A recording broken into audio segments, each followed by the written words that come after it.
Good evening. Welcome to our Tuesday, February 16th, 2021 regular school board meeting. In the boardroom, myself, Elisa Vacalis, along with board member Hildy and board member Donley are in the room. And I have our superintendent, Dr. Gina Bishop. On Zoom, we have board member Holloman, board member Mitchell, board member Bellamy, and board member Marcette, as well as our student representative, Miss Emily. We have all board members in attendance. And at this time, I'd like to do the flag salute. And member Donley, if you would do that for us.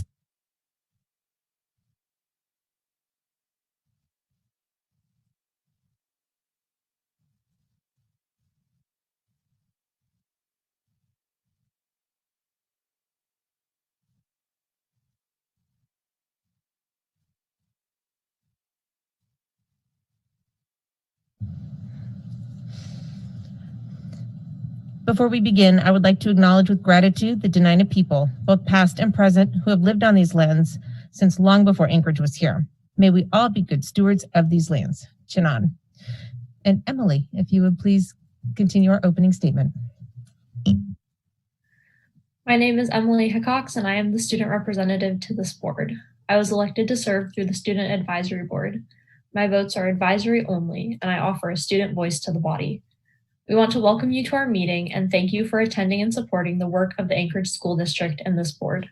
The board thanks students, parents, teachers, staff, school business partners, and the entire community for your investment in our district with your time, your talent, and your tax dollars. Next up is the approval of the agenda. I will entertain a motion. I move to approve the agenda as presented. Is there a second? I second. Member Bellamy. Thank you. Are there any adjustments or modifications to the agenda by board members? Seeing no objections, the agenda passes as written unanimously. Thank you. Next up, community engagement, board, conference, and committee reports. First, we'll start with our board committees. Member Marcette, Chair of Finance. Yes, we met on February 10th. Basically, it's to review our budget again. If there were any last minute changes, another opportunity for board members to ask questions. We talked a little bit about the ESSER 2 funding and how that is helping us with our $28 million deficit this year. And just more questions and making sure that the board had a good understanding of the budget. And our next meeting will be next month, and I believe it's the second Wednesday. Am I correct, Katie? Because we've changed that, so I don't have it down pat yet. I believe March is the first Wednesday because of spring break. Yeah, so first Wednesday in March. Thank you. Thank you. Next up, Chair Bellamy for communications. Yes, thank you. We have not met since our last meeting. I'm trying to think here. I don't think we've met since our last meeting, but our next meeting will be March 9th, I think. It will be on March 9th. The other part, I'm sorry. I do believe you met last week and talked about legislative updates in Member Donnelly's resolution last Tuesday. Oh, we did. Thank you. I'm a little discombobulated, but we did. We did meet last week, and here's the agenda right here. Sorry about that. So our last meeting was we actually did. We considered Mr. Donnelly's resolution. It did not move forward, but we had some good discussion. We also talked about our legislative buddy program, where we are all assigned legislative buddies, and we were going to make sure that we contact them. And then we talked a little bit about the meetings we were going to have with AASB, their advocacy. That's the Alaska School Board Association, making sure that we were ready for our legislative meetings last week, which we held last week. And I think that pretty much covered that pretty much covered our work, our business. So our next meeting, thank you, Madam President. So our Very next welcome. meeting will be on the 9th of March at 4:30 p.m. Thank you. Chair of Governance, Member Hildy.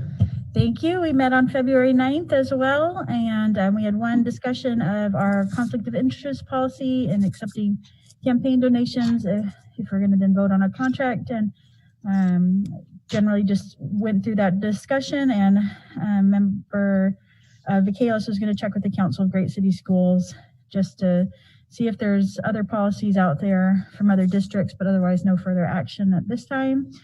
And then we discussed the anti-racism and equity policy, discussed making it 2 policies, an anti-racism policy and an equity policy. And we'll be meeting, in fact, tomorrow just to focus on those 2 and really working to get, closer to a final product, and discussing also community engagement, what kind of community engagement the committee might want. So if board members have input on that, they're welcome to email that as well, or community members. And then our next meeting is right after or right before whatever Margot just said. Oh no, it's tomorrow. Yeah, our next meeting is tomorrow. I don't remember the March date, but there's also one in March 9th. All right, thank you. Member Mitchell, you have your hand raised. Was this relative to a committee report? No, it was relative to a conference report. Outstanding. That's what is coming up next is board conferences, and we did have a couple recently. And so, Member Mitchell, if you want to talk about yours. So I attended the half-day National School Board Association. They had a little mini conference on equity. And, the beauty of virtual is that it's possible to do so much more in this realm. And I don't know if anybody else had an opportunity to join in on that, but I was really impressed by a young Black man who talked about being in college and studying English, and he was in way over his head. He picked English because he thought it would be an easy major, and they were reading Chaucer and Shakespeare and people he couldn't keep up. And he said he got really good at cheating, and one day a professor called him in and asked him if he had written the work that he had provided for. And he said, "Oh yes, that was one of my best papers. What did you think?" And instead of countering him, she started talking to him for about 45 minutes about his life, about his background, about his experiences. And then she asked him again, and she said, "You're not going to get in trouble." The bottom line is she spent the semester working with him outside of her office hours, outside of anything. And instead of, starting with 6th grade level books, she gave him books by African-American authors. And he said he never knew that Black people were scholars. He never knew that Black people had written books. And of course, these, the autobiography of Malcolm X, things that engaged him as a young Black man. And so he talked about equity in terms of meeting people where they are. And he went on to get a PhD in English and is very successful. And it was an incredibly powerful story to me. And I also want to tie that into a couple of people I met.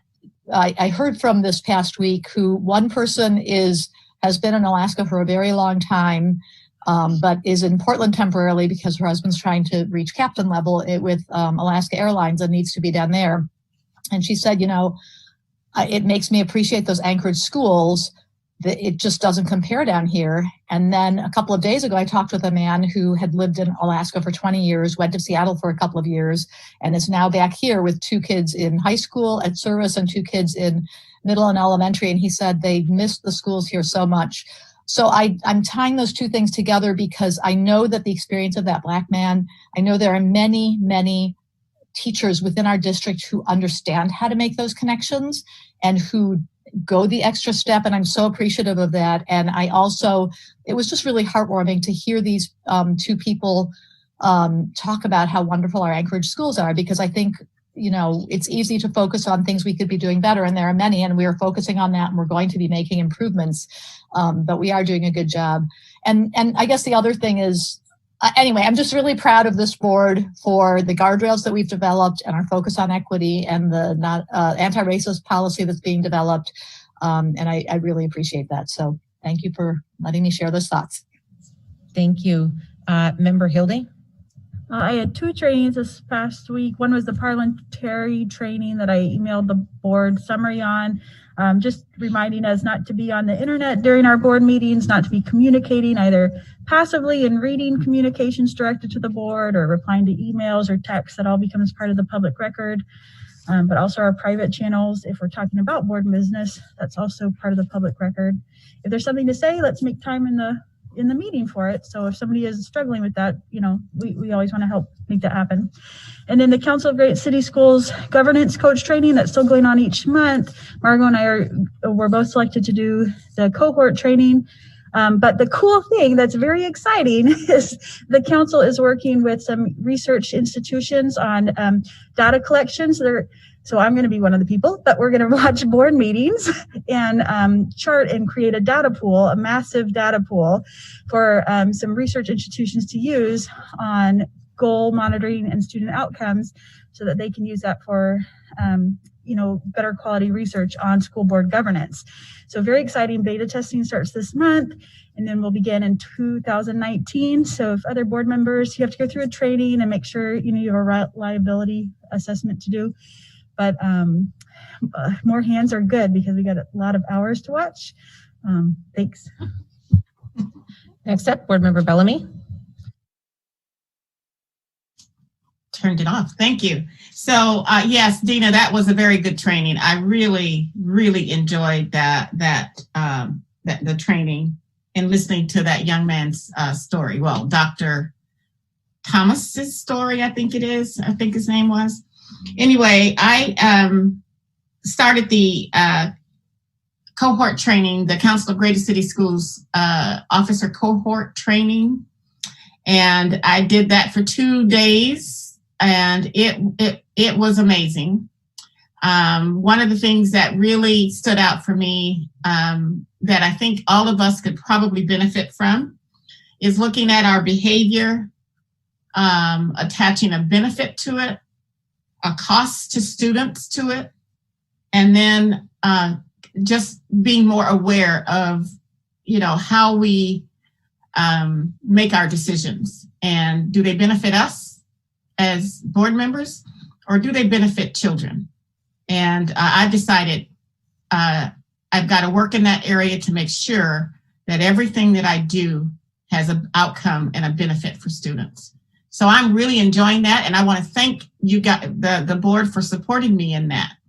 And then my last comment just had to do with thanking everybody for showing up with for the legislative meetings last week with our legislators. And I'm hoping you're calling your legislative buddies. So I look forward to hearing more about those as well. Thank you. Thank you. Member Donnelly. Thank you, Madam President. So having multiple high-risk factors for COVID, I've greatly appreciated the ability to attend by Zoom. And one of those high-risk factors related to my eligibility for Social Security and Medicaid allowed me to be eligible to get the shots.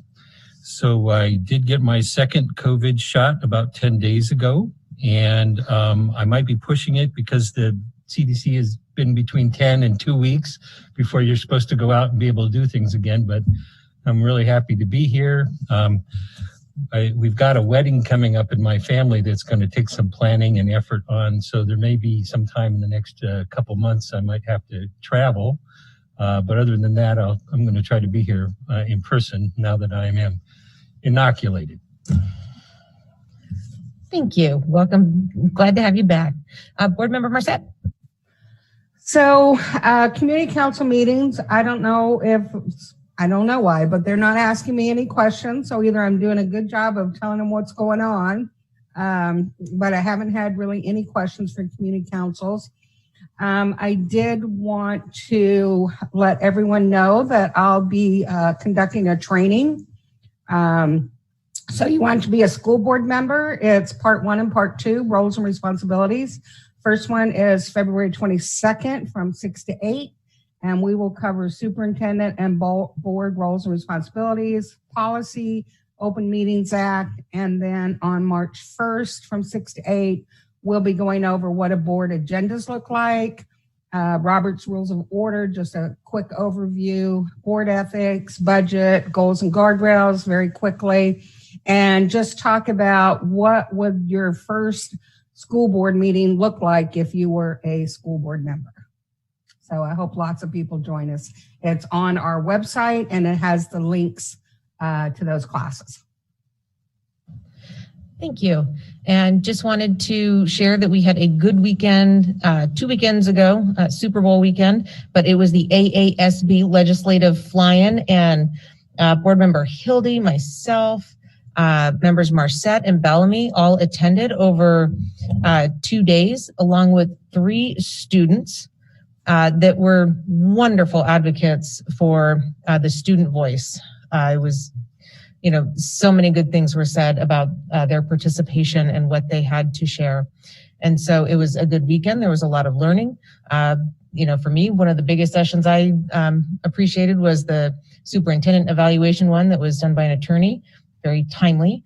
And then, just a lot of the other good conversations. And so it was a good couple of days, which led us into good conversations, with our legislative groups. And so to echo the other previous comments, thank you to the board for participating in all those. That is awesome. Did any board members have any other community outreach? I know member Marcette kind of already touched on her community councils. Calling me crazy, but the one thing I keep seeing at community councils is there's a lot more participation these days. I've seen some councils that have, upwards of 60 people on a Zoom call that, if you're in person, it never would have been. So it's a very interesting thing to see. But certainly there are a lot of, conversations out there that are very relevant today. So to member Bellamy, thank you for putting out your update to the FCC, because I see that is getting out to a lot of the councils ahead of time. And so that is wonderful. So thank you for doing that. And if I didn't see any other hands up for the community outreach portion, we'll go ahead and move on in the agenda. We have goal monitoring, which is our 2020-2021 goal monitoring calendar. So we're looking at the tail end of this year for where we're going to go.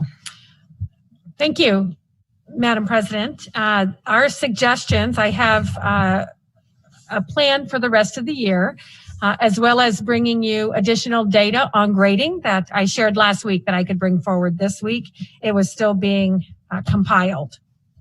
So for the month of March, I would like to present data on iReady as well as Alex. And these are 2 assessments that we receive both reading and math on, and they're computerized assessments. They're the ones that we have been using prior to coming back into school within a school in school rather. In April, we really have time to do the assessments that are taking place now in the month of February, which is FastBridge. And FastBridge is a curriculum-based assessment.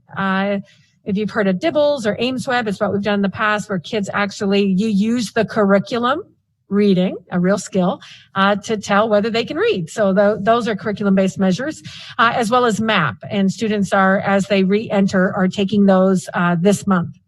And then, of course, in May, we want to share, although we won't have the graduation rate, we want to share the information about students who are in our system who did graduate, those who are finishing summer school, and then finish up with those grades as well. So that is our plan for the rest of this year. But in continuing with just practicing, monitoring and outcomes, and practicing capturing the data and discussion around it, we have the ASD at-home secondary grades that are planned to be delivered tonight. These are the students that were not included in all of the grades that we shared and the marks that we shared with you last time.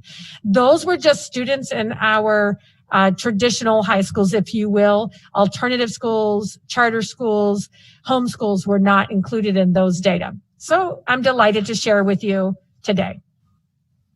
If you take a look, the ASD at home as compared to in school, and I want to be clear that the ASD at home are these 4. ASD in school, although not everybody's in school, it's still more like the traditional program.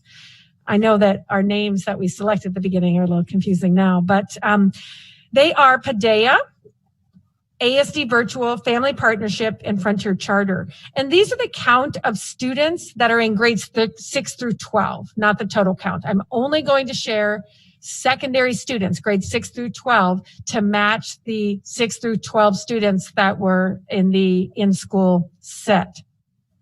And this just gives a mind's eye of the percentage of the students who are participating in an at-home model and the different programs.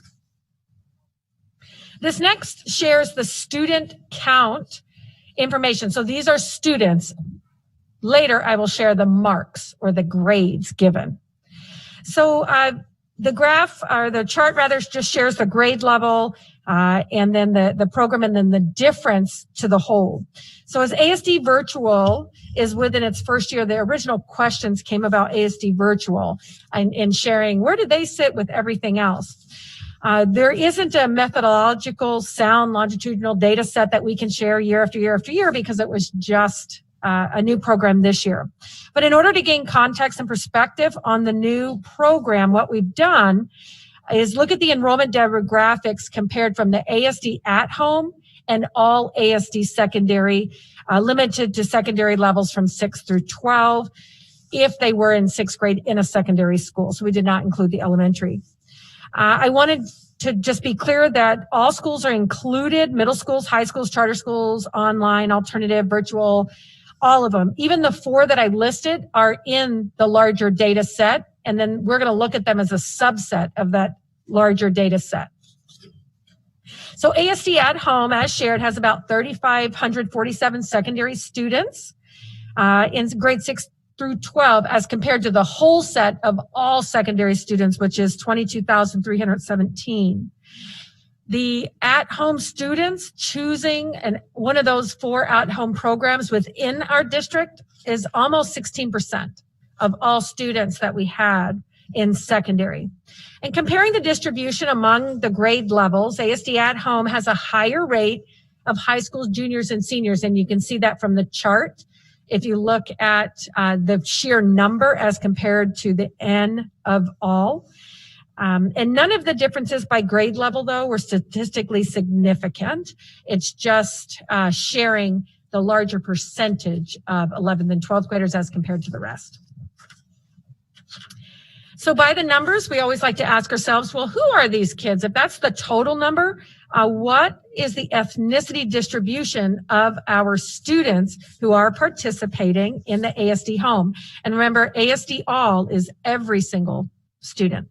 So comparing the student distribution, all student groups except the white student group had a lower rate of representation in the ASD home than all ASD secondary. And the difference between the rate of white students in ASD secondary and ASD at home was almost 16%, which actually was higher at a statistically significant level. So specifically that the white students made up the larger percentage, you see that growth there. It was an increase of 15. And when we talk about statistical significance, what we're running is a regression analysis. And so you then say, this actually, there's something to this. So if that would be an area where we would want to look more to ask why. When we have differences that are not statistically significant, it falls in the array of the distribution. So this one is like, what's going on there, is what you would want to ask yourself. Comparing student distribution among groups of interest, like we do, we always look at economically disadvantaged, students with disabilities, and English language learners. And all 3 groups of interest were less represented in ASD home as compared to the all SD secondary. The difference between the rate of economically disadvantaged students was, which is under about 15, almost 16%, it was lower at a statistically significant level. So that means it's more than just the random distribution. In summary, ASD at home has a larger percentage or proportion of white and non-economically disadvantaged students than ASD secondary as a whole at a significant level. ASD at home has higher proportions of junior and seniors in high school and a smaller proportion of English language learners and students with disabilities. When considering the lived realities of attending ASD home, almost purely virtual and a digital experience, this distribution is not unexpected. Generally, affluent families can more easily afford the technology costs associated with distance learning, and older students are generally more motivated or self-directed and can handle the online learning more so than younger students. It's important to keep this overrepresentation, though, of white, older, non-EDS and non-ELL students in mind as we review the rest of the data in the set of the marks. Because, again, these students did have some significant differences. So the overall secondary grade mark distribution in our ASD at home. So these are just the at home. The total mark count is 16,857. The largest category is very similar to the ASD in school was A's, accounting for over 52%. And of the marks earned, the second was B's, and finally F's were at the bottom. One of the things that we don't have on this list was the rate of incompletes or not assigned, NA, and that was 5.93%, so 6%. And we did find that the majority of those were in 6 through 8. And if you recall from the ASD in school, that was due to the program around keeping kids involved, don't let them fail. We're going to teach them and make up the gaps. We are going to utilize really the machine thinking kind of curriculum and target what they missed, not have them redo a class. That we have systems now with Alex and others that can exactly pinpoint the skill that was missed, teach that, and allow students to move on. So it's going to be very deliberate rather than redoing everything. It's not about the work. It is about what learning did they miss? What don't they know? Because if we don't fill those gaps of what they don't know, we're going to have this year after year after year, because we know that prior learning builds on the next year. So here it is by grade level distribution, and the grade level counts the N, which we call the N is at the top, and you can see the number of students in each of those categories. And for all grades, the majority of letter marks were A's or B's, which is about 59%. Grades 11 had the largest rate of F's, followed by grade 9 at all around 20 and 21%. But grade 10 had the least amount of F's there. When examining the data by grade level, it's clear the vast majority of I's and NA's, again, are middle school students with 6 through 8. There was about 10 to 14% of students in the 6th. They made up the majority of the incomplete grades, rather. Grade 12 was somewhat unique in that the rate of C's and D's were higher than any other grade, but not at a significant level statistically. And none of the differences between grade levels were statistically significant. So they kind of looked like each other, if you will. They weren't statistically significant, wondering, why was that 10th grade F lower? And really it's due to the random distribution, and it would be what would be expected by the random distribution. And again, as we move into it, the ethnicity and the student groups really show us our kids and where our gaps are. For all student ethnicity groups, except for Native Hawaiian Pacific Islander, the majority of letter marks were A's or B's. For Native Hawaiian Pacific Islander student groups, the combined rate of A's and B's was less than 50%. And we saw these in the same as ASD in school. Certain student groups are going to show the same pattern at home as well as in school. The Native Hawaiian Pacific Islander student group also had the highest rate of F's, followed by Alaska Native American Indian. And if you recall last board meeting, if you look at the stacked graph of Alaska Native American Indian and Alaska Native Pacific Islander, the orange is greater. Those are higher, and that occurred as well with students in school. The white student group had the lowest rate of F's, and the data also evidenced in the highest within the school population for white. One interesting difference between student ethnicity groups to look closer at was the difference in IN marks between the Native Hawaiian Pacific Islander group. It was actually, I don't have it on here, but it was actually almost 25%, and the white student group was 2.5%. That's significant. The Native Hawaiian Pacific and Islander group had 125 grade marks in the INA category, while the whites had 257. And given their total N, by percentage wise, that's why it was seen significant with almost 25%. Technically, more than twice the count of Native Hawaiian Pacific Islander student group. The Native Hawaiian Pacific Islander student group had a higher rate of IN marks, which was a statistically significant. It means really in that social force, whether interpersonal or systemic, it's influencing the rate of INA. So something is going on there. That's when it's statistically significant. When you put in your measures for regression, you're like, okay, it shouldn't just randomly happen that way by the current distribution. Something is going on, which leads us to really our folks in schools, our experts, in leadership positions as well as teachers to say what's going on in the system that has just a certain group of people being affected a certain way. That's when you look in the mirror instead of out the window kind of thing, how we talk. Another interesting difference is the very high rate of A's for the white student population at 61.5 almost. This was true for whites in school as well, but they were about 52% in ASD in school. So the white student group had the lowest rate of F's and incompletes, and the rate of A's was higher at a statistically significant level, indicating the grade mark distribution was significantly different than the other student groups. We should examine grading practices and policies for ASD at home concerning the approval of incomplete grades, of course, because we have so many, to see if they're somehow connected to a certain group or the student group, the white student group, before we widen our scope to other causal factors. So we really want to look at, what are we doing within our system where it's showing such statistically significant differences. And here's the interest groups, which is the last part of the data set that we take a look at. Again, the majority of the marks were A's and B's, and that's the green and blue stacked graph. You can easily look at stacked graphs and say, oh, that's more than 50% or 50%. So that's why some folks like these instead of the line graphs. But the economically disadvantaged from the A's to the F's, if you look at the green and the orange, none of these groups is actually standing out as statistically significant.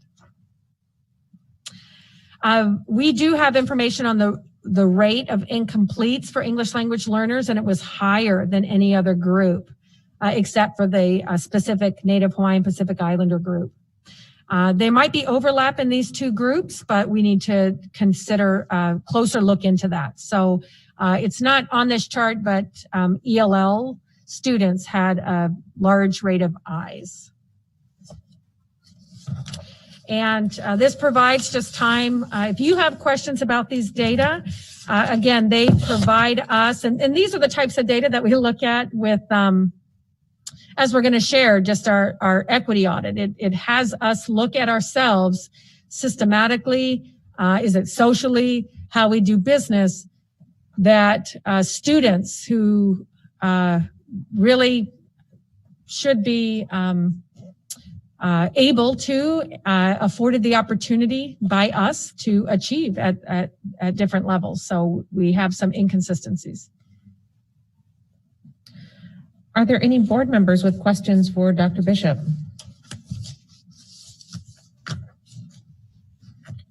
First one, Board Member Holloman. Yes, I think it would be helpful in the future if we could have a breakout of race within economically disadvantaged, because I feel like a lot of times when we're looking at disparities, that's what we're really looking at.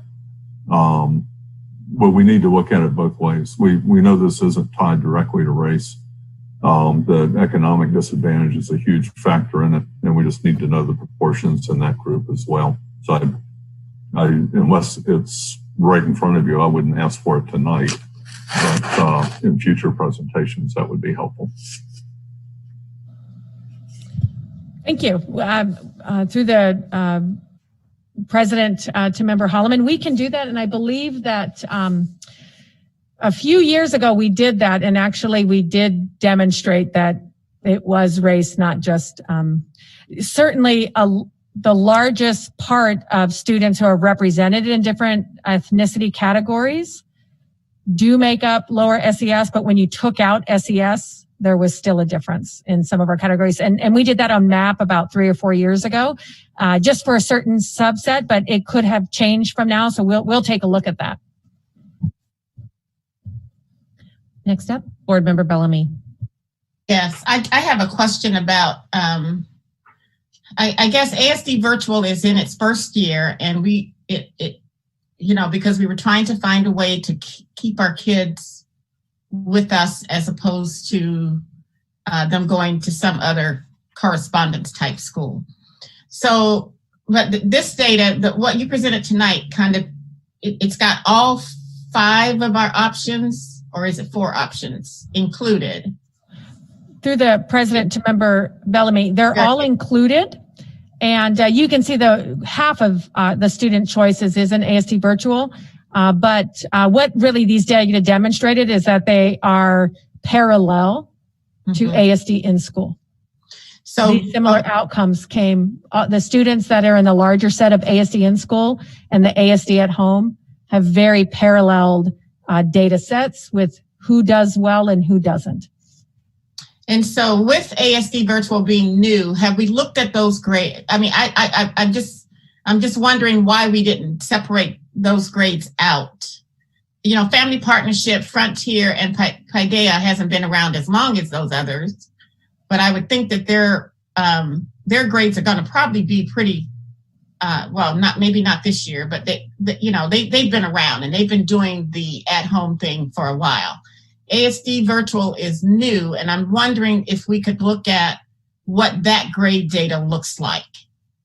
Through the President to Member Bellamy, I guess I could do that. I presented that to you in the Board Connect, but I was wondering what the interest was. We capture data to ask questions, so I wonder what your question is that you want to have answered. No, I'm just wondering how I saw I did not see.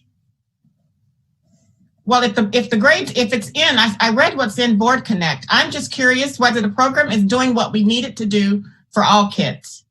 And since we're looking at grades, I would just like to see that program, since it is new. I would just like to see how kids are doing, if it's doing what we want it to do. That's all. Simple. Sure. Member Bellamy, through the President, the data for ASD Virtual was placed in the Board Connect, and we can certainly put that in this same presentation style if you'd like. Okay. No, if it's in Board Connect, that's fine. I saw what was in there, but I don't remember seeing the ethnic breakdown of the grades. So no, I'll go back. We could do it in this format. Just the grades were. Oh, okay. No, my question has to do with the ethnic breakdown of the grades. Not just like it's just clumped into here with all the other ASD at home programs. And would you like all of the programs broken down by ethnic? That would be fine. But I have a sense of what's happening at Frontier and Family because of their history. ASD Virtual is pretty new, and I'm just curious as to whether it's, how is it attracting kids the way we want them to be attracted?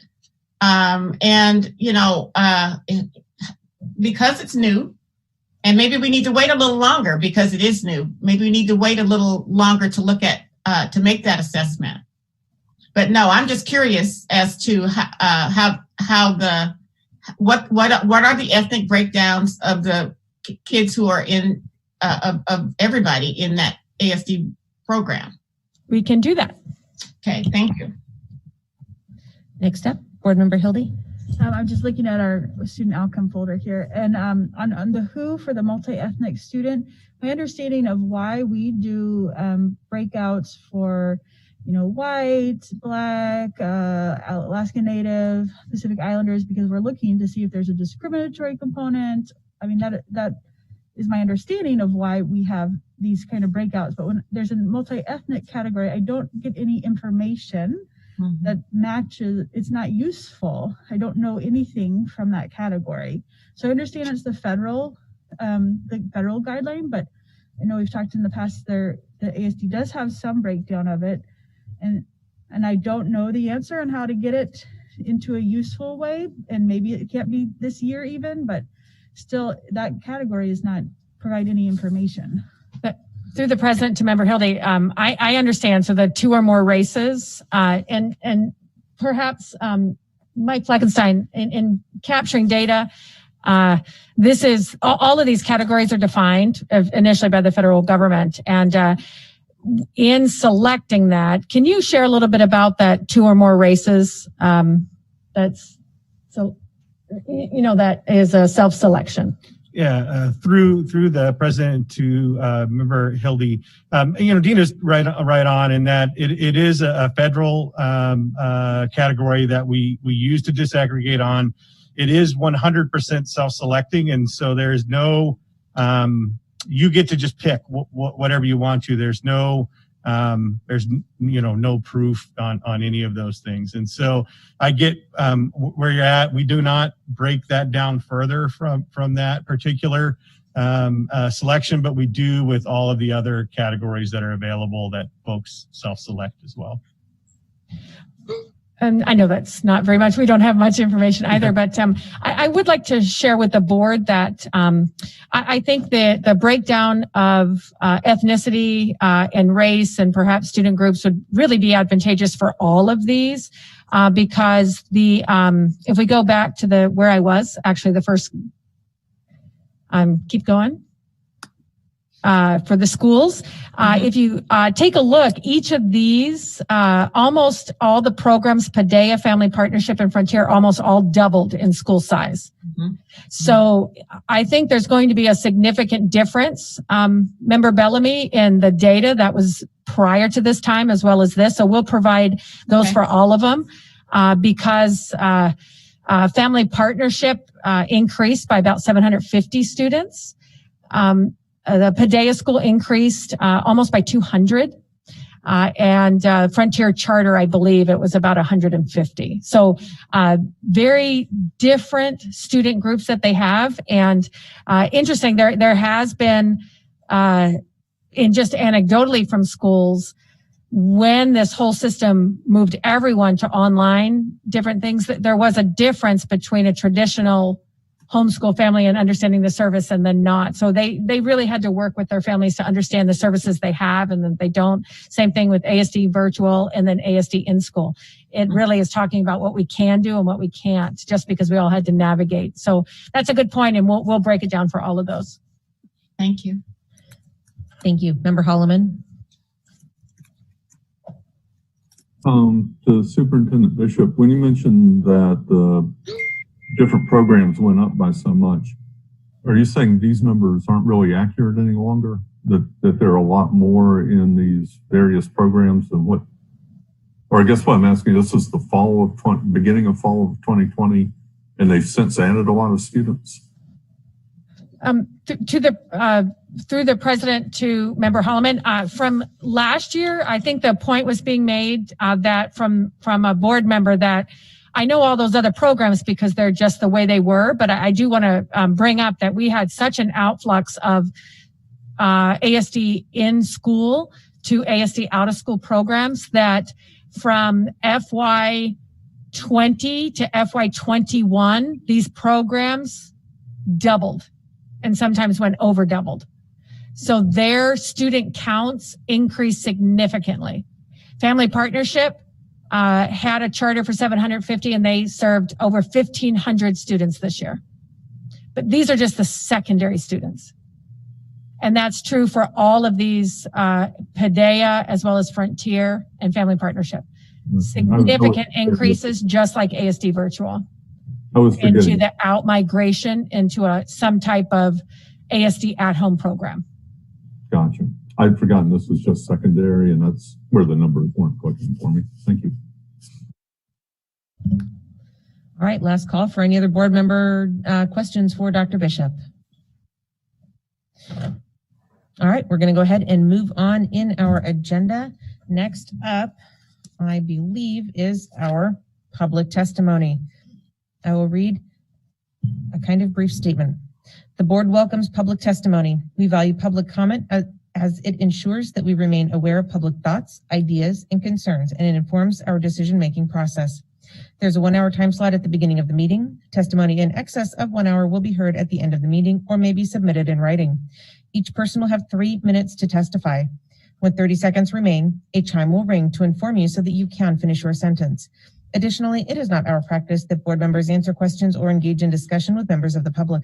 This is your time to speak and our time to listen.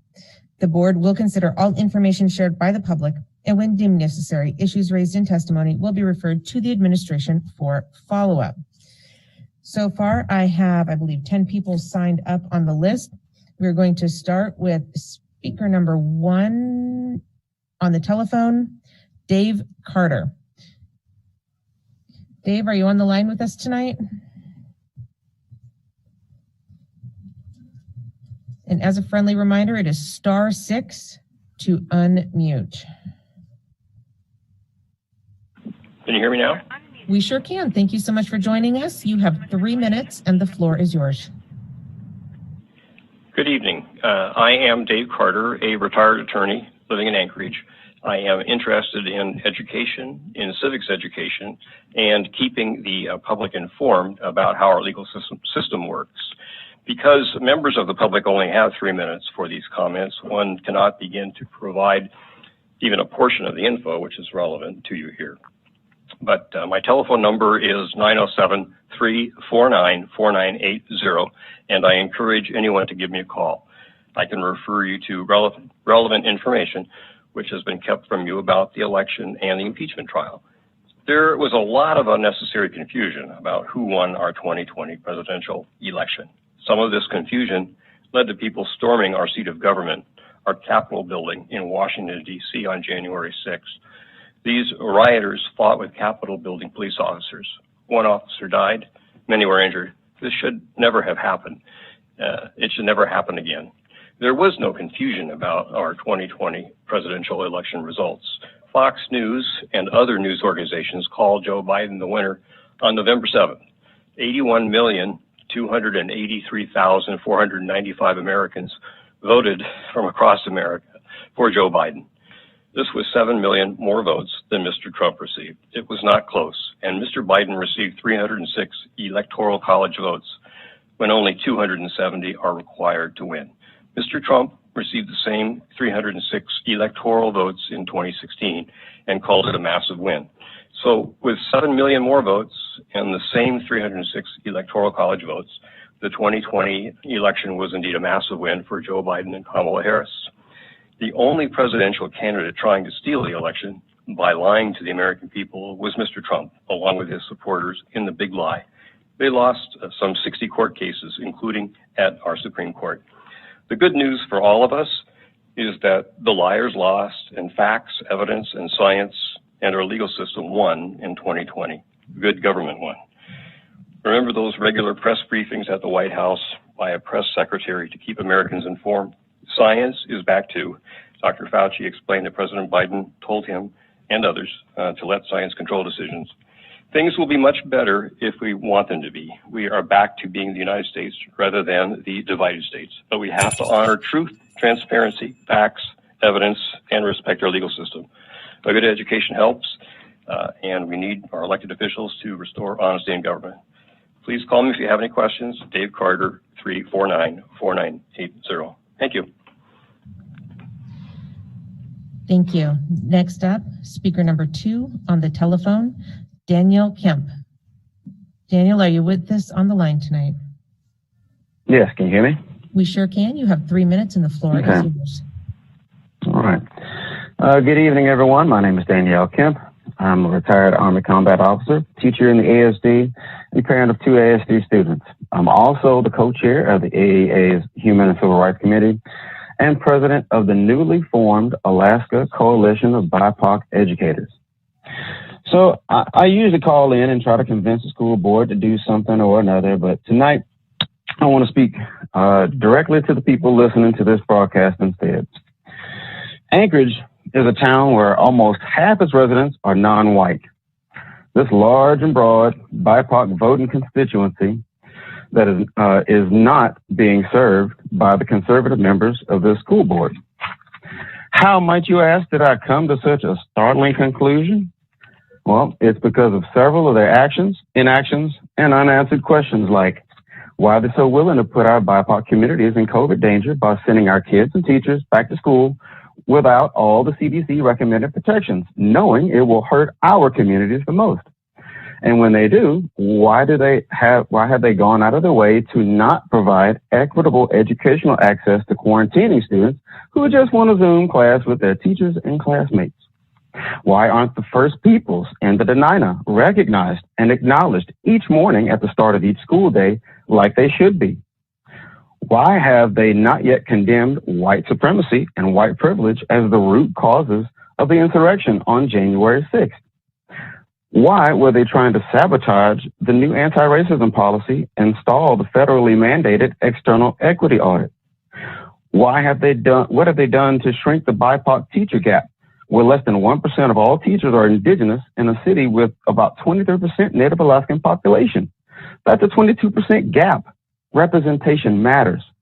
Why haven't they modernized and corrected a biased curriculum, which sanitizes and whitewashes the horrors of colonization and wrongly favors education from the viewpoint of the colonizer instead of the colonized?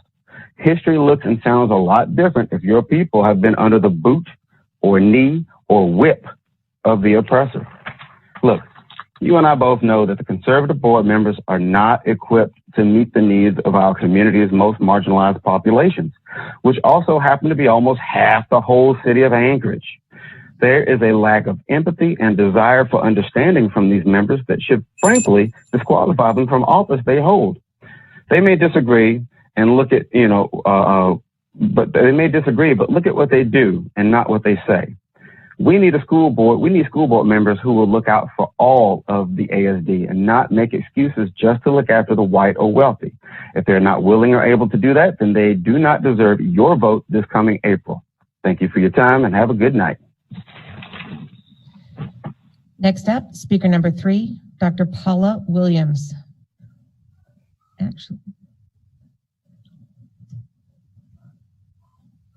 Good evening. I am Dr. Paula Williams, co-chair for Alaska Black Caucus Education Committee, and I testify to the recruitment and retention for teachers of color.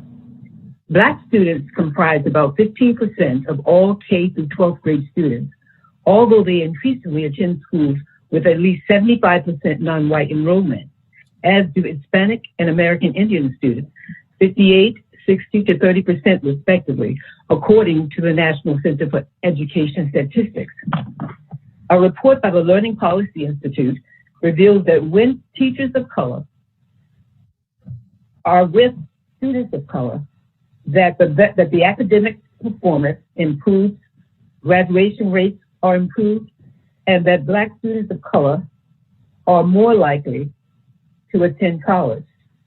The Center for American Progress also insights into these effects, noting Black teachers are less likely than non-Black teachers to perceive Black students' behavior as disruptive, and all students, regardless of race, report feeling cared for and academically challenged to excel by teachers of color, according to the Learning Policy Institute report. Alaska Black Caucus value the relationship we have formed with Alaska School District, and along with Alaska School District, we want to ensure equity regarding education provided to Black and Brown youth. Taking this into account, what hiring policies and procedures has Alaska School District put in place in order to hire more teachers of color? And how will Anchorage School District ensure the hiring process is a fair and just process for teachers of color? Thank you for this time.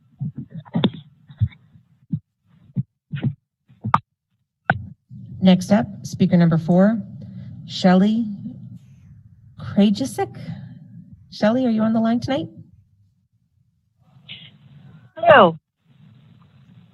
Hi, thank you for joining us. You have 3 minutes and the floor is yours. Thank you very much. Shelley Krajacek from the National Education Association, invited here today to visit with you on behalf of some of the educators in Alaska, in Anchorage. And I will tell you, I almost feel like what I needed to say has been said for me. I came to speak with you today about the anti-racist policy that you have been considering for a while now. And I have heard tremendous commentary, both from the superintendent and from board member Mitchell, about some of the learnings that you have engaged in. You see, this isn't about saying you're doing things wrong. It's about doing what Maya Angelou said. When you know better, you do better. It's about the youth in the story from board member Mitchell.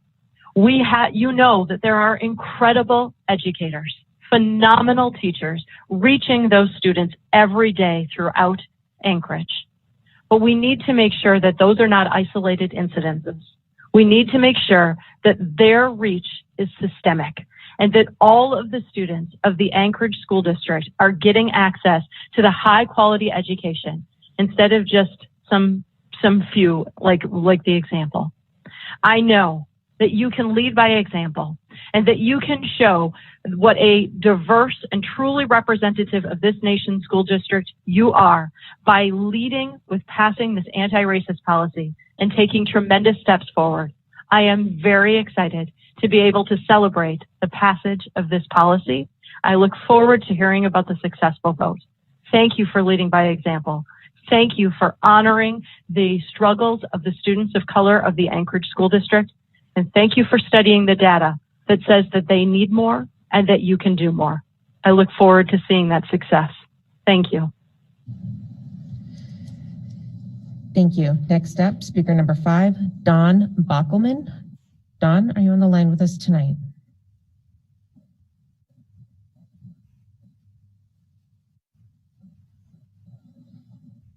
And Don, if you can hear us, it'll be *6 to unmute.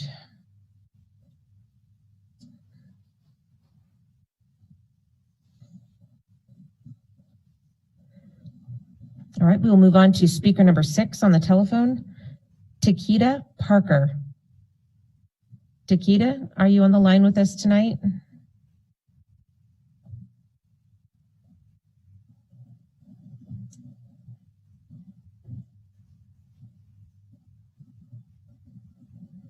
Takeda, if you can hear us, it'd be *6 to unmute.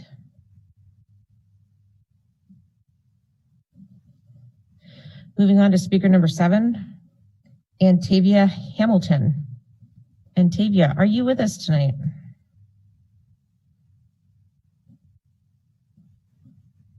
Good evening, school board. Happy Black History Month.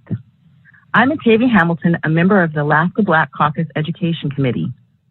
The ABC's priorities at present are the health and safety of our students, parents, and community, equity in curriculum and opportunity, and the recruitment and retention of teachers of color. On that note, I'd like to thank the school board for voting unanimously in favor of renaming East Anchorage High School to the Betty Davis East Anchorage High School. As a former T-Bird and Alaskan-born African American, I'm pleased to see the continued progress towards increasing the culture of equity in the Anchorage School District. Senator Davis, who wore many hats during her distinguished life, has championed various causes in Alaska for as long as I can remember. My family and I personally are thankful for her involvement in education, and I look forward to the school's ribbon-cutting ceremony. As part of the ABC Education Committee, I'm excited to continue on the path Senator Davis has so graciously paved for us all by increasing equity on all levels within the ASD. I thank you for your work on the anti-racist instructional education policy and hope there will be continued development to include more community input and include more substantive wording outlining tangible steps and specific supports on the advancement of students who are traditionally left behind. Across the United States, African Americans make up roughly 1% of education leaders, and they make up less than 3% of all teachers. It's important to highlight all the positives that people who take the steps to educate our next generation are accomplishing in our schools. At ABC, we'd like to see a more diverse representation of teachers in the classroom. Having diverse educators in the classrooms is a way of breaking down the bias and systemic issues in the education system. Behind every successful student is an outstanding educator. That being said, on behalf of the Alaska Black Caucus Education Committee, I'm proud to announce the Black Excellence in Education Award in celebration of Black History Month. Each winner will receive $500. The winners will have a proven track record of answering the call to inspire academic achievement and teach our future leaders. Nominations are open to both current and retired teachers and teaching assistants. To nominate a deserving teacher or teacher assistant of color, please visit www.thealaskablackcaucus.com. Again, to nominate a deserving teacher or teacher assistant who identifies as Black, please visit www.thealaskablackcaucus.com. Nominations must be received by February 22nd.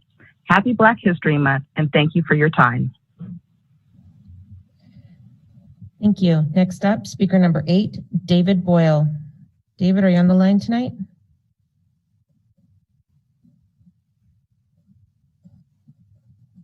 If you can hear us, it would be *6 to unmute.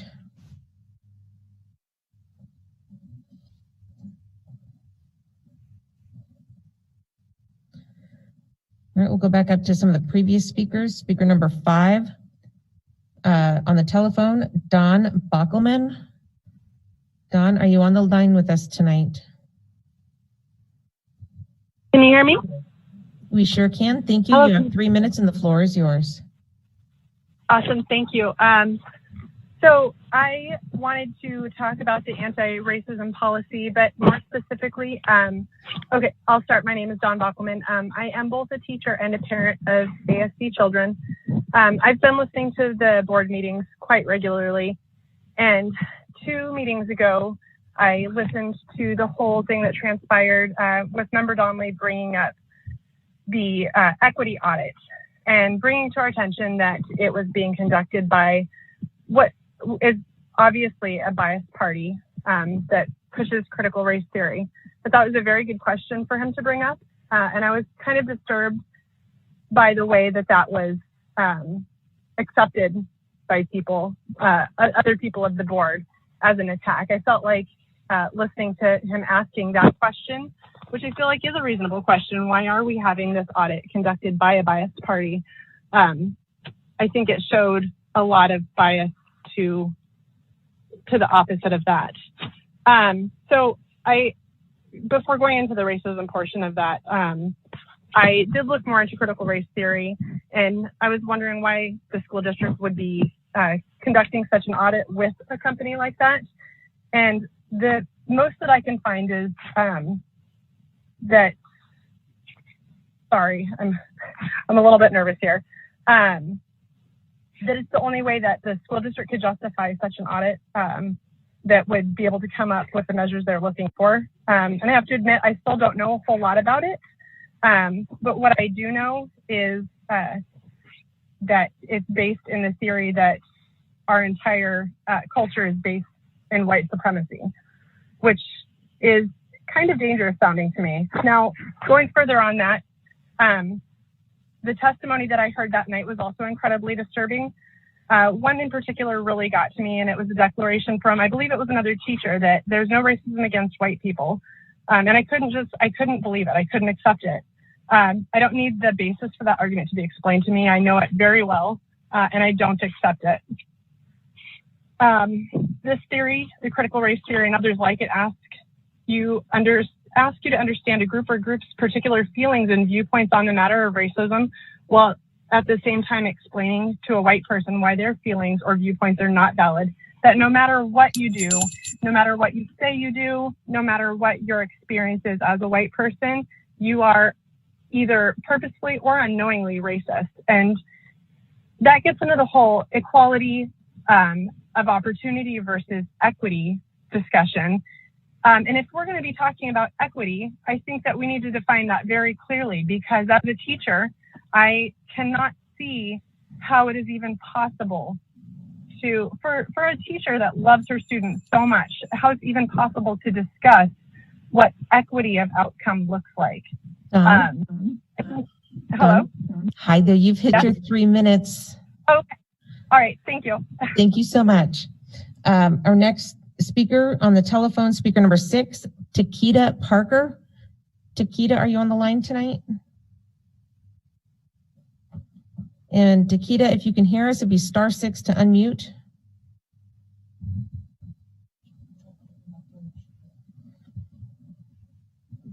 Okay, and if for some reason it's not working, you can go ahead and hang up and call back. I do have one person in the boardroom to speak. I'll come back. I won't give him a chance since he's here. Sir, if you want to come up to the podium, we have a microphone for you.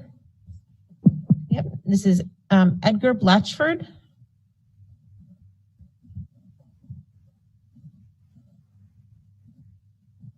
And so for those listening in, I will try speaker number 8 after this. And so Edgar, we have a timer that'll show up on the screen right down below here. You'll see a timer. And so when you're ready, you have 3 minutes and the floor is yours. Okay, I have 3 minutes and thank you very much for allowing me to be here. I'll be very, very quick. I understand the importance of time. It's going to be much better. We're going to be able to hear, everybody will be able to hear you better if you're able to hold it. Thank you. Thank you very much for allowing me to be here. You know, this reminds me very much of Seward City Council meetings, and they were it started about the same time you start and end about the same time you end. But I want to talk about diversity, and I'll keep it short. The importance of diversity. I teach at the University of Alaska, Anchorage. I've been there since 1995. And one thing I have seen in the classroom is that the importance of students to have a role model. And when I look back in history, and I was looking at some of the very important people in Alaska history, some of whom have been forgotten or erased. And I'll just bring 3 of them up quickly. And David, you might remember Willard Bowman, you know, was probably one of the most respected legislators we had starting in the 1960s into the 1970s. He was African-American chairman of House Finance. He went into a room, great deal of respect. And when he left the room, a great deal of admiration. The other person was Jujiro Wada. Sometimes when we think about the Iditarod Trail, we think the Iditarod Trail starts here in Anchorage. It really starts in Seward, the Seward to Nome Trail. The reason you had the Iditarod Trail was because one of the New York banking firms, the Harriman Bank, was interested in building a bank on the coast. And the Seward Chamber of Commerce decided to be the first to build a winter route to the Nome goldfields. And it just happened to go through Iditarod, and the trail became known as the Iditarod Trail. The bank is still there. You can go to the safe right now, and you can go find old or your utility bills if that's what you're interested in. The third person is a person I knew, and that was Cecil Barnes. He's no longer with us, but he was the founder of Chugach Alaska Corporation, very influential, and he made the sacrifice of leading the Native Corporation before it was a Native Corporation, but it was a Native Association made up of local people who were not paid very much, if at all. But I think it's important to have diversity in the classroom. That's all I wanted to say. And thank you very much for allowing me to speak. Did I make it? Thank you. Thank you. Would like to give speaker number 8, David Boyle, another opportunity. David Boyle, are you on the line tonight? If you are and you can hear us, it's *6 to unmute.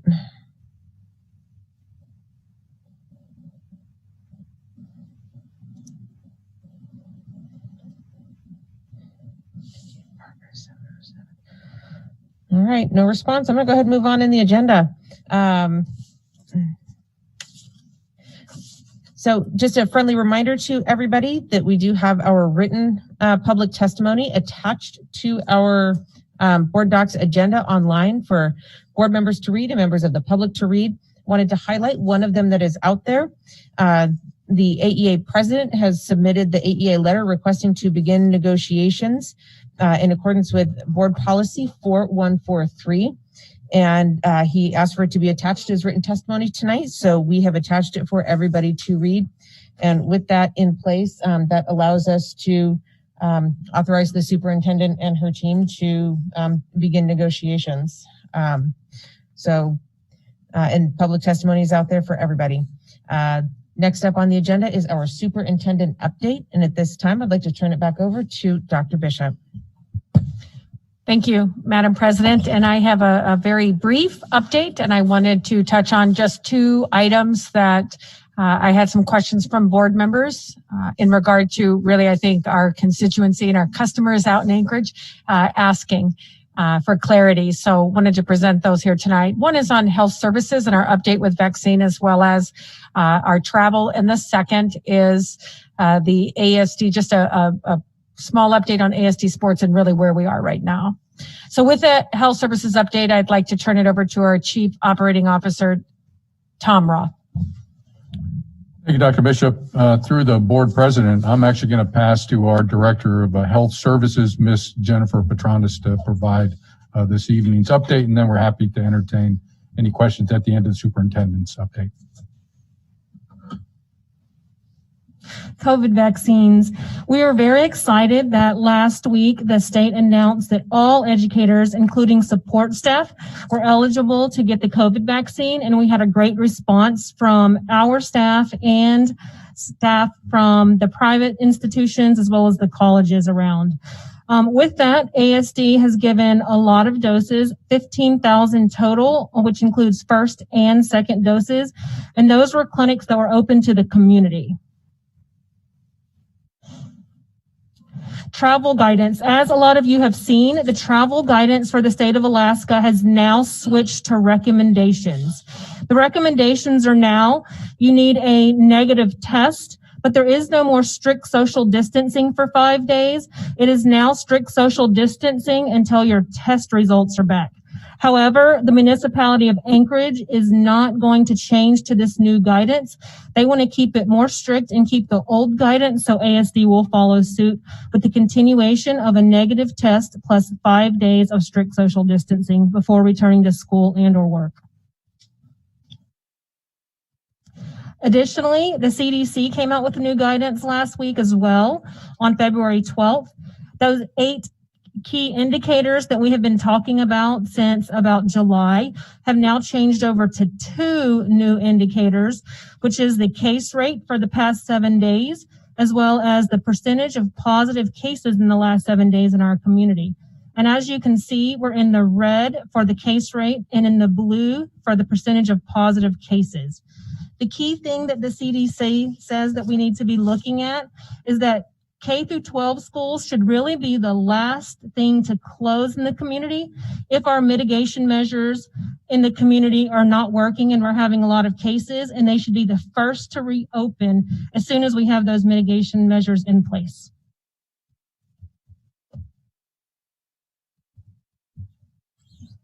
Thank you. And if there's any questions, we'll just finish this part up very quickly. I'm just going to run through some just very quick pictures. And to let you know that we did, as you know, back from January, have sports starting in our schools, that they were postponed, basketball and those things that started before Christmas.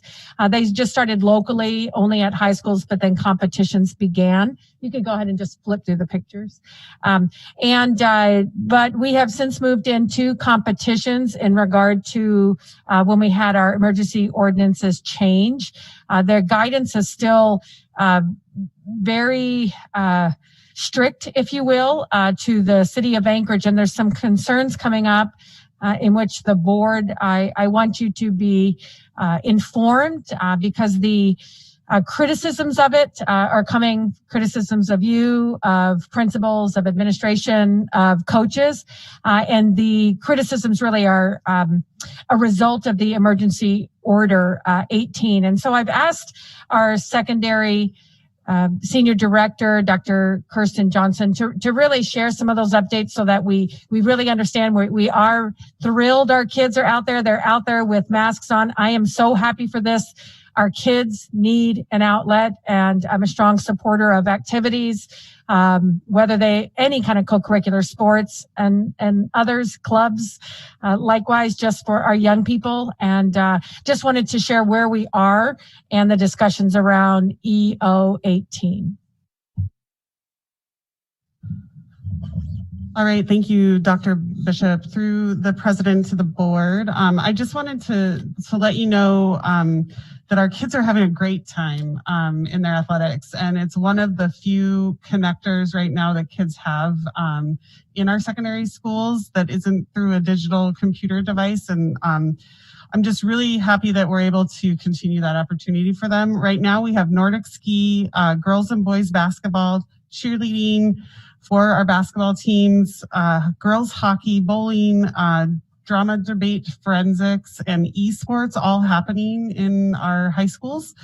And I'm happy to report, just as in the fall, that we have really strong mitigation plans. Our mitigation plans are working. We still have no team-to-team transmission through our athletic events, and like any other event that we're hosting in the district, we do have kids that are individually quarantining, but those mitigation efforts are working, and they're working really well. And actually, we've become a model for the entire state of Alaska, and are advising many other districts that way. So as a reminder, we have an individual mitigation plan for every athletic sport that's going on, and for every one of our activities as well. So just a few highlights around our winter sports thus far. Our girls hockey program just concluded. Part of their mitigation efforts were having an outdoor season. So our girls in the heart of winter that were playing hockey were out playing like old school style hockey outside on the ice rink. And so this picture you see here is of the state or the regional championship for girls hockey, and the South Bartlett team defeated Chugiak Eagle River in overtime, and it was a really great game. So their season just concluded about 10 days ago. Our Nordic skiers are about ready to compete in the state championship this coming weekend. Due to complications with EO18, the championship was originally slated to take place at Kincaid. It has been moved out to the Mat-Su Valley. At Government Peak is where they're hosting the event. So our kids will travel out there and compete this weekend. Part of the mitigation efforts for state championships are certain races happening on certain days, so they're staggered, as opposed to all of the cross-country skiers showing up at the event all at once. And so that's one way we're trying to make it safe for our kids and control the numbers that are there. So the cheerleaders and our basketball players are now competing, as Dr. Bishop explained. Originally, they started out in a practice-only stance in January. When the EO was updated, they were able to continue on with their games, and so now they're in the full competitive season at this point. Their state championship is coming up in March. There is a likelihood that the state championship that was originally slated for here in Anchorage will also be moved to the Mat-Su Valley in the near future. And then just of note, our wrestling programs and our boys hockey programs that typically take place in the winter are postponed until the fourth quarter. And most of that has to do with the contact level of those sports. And then lastly, our middle school sports, which have not been operating thus far in the school year, will resume fourth quarter when we're back in person. And those will be limited to intramural activities at the school level, but kids will still have the opportunity fourth quarter to get involved at the middle school level. So yeah, and thank you, Dr. Kirsten. Specifically to Emergency Order 18, if the tournament for basketball, state tournament, is moved to the Valley, Emergency Order 18 does not allow or says that we should not send students out to the Valley. And so we're in discussion, understanding that we want that opportunity for our students if that event is out there.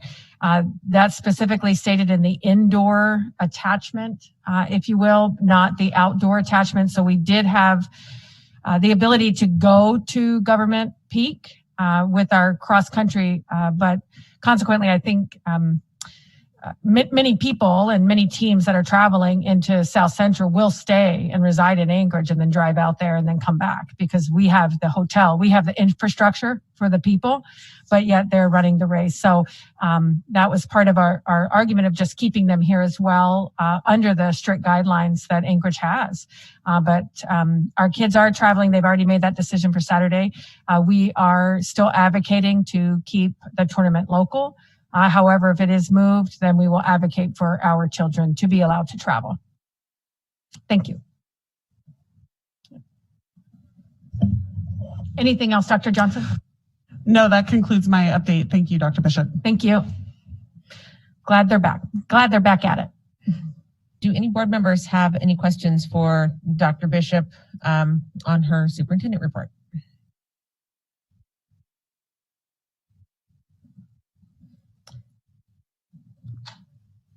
Member Mitchell. I do want to just say thank you for that explanation about the relocation of our sports. That was helpful.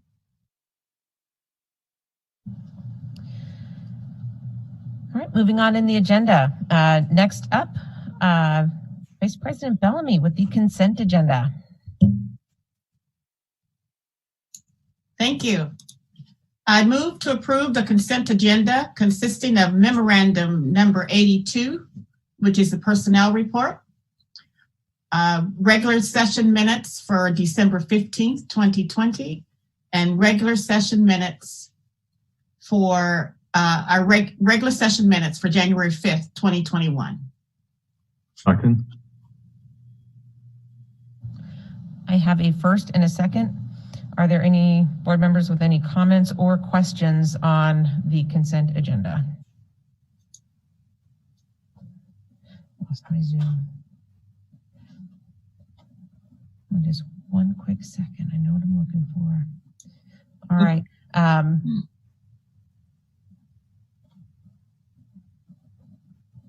Katie, if you could please do a roll call vote. Emily.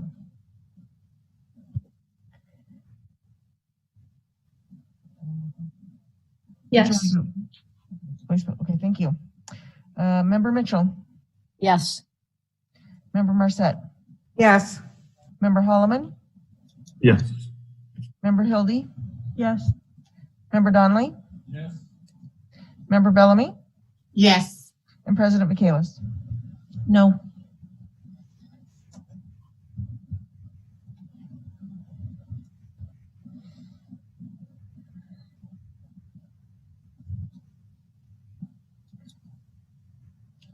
Sure, I'm sorry.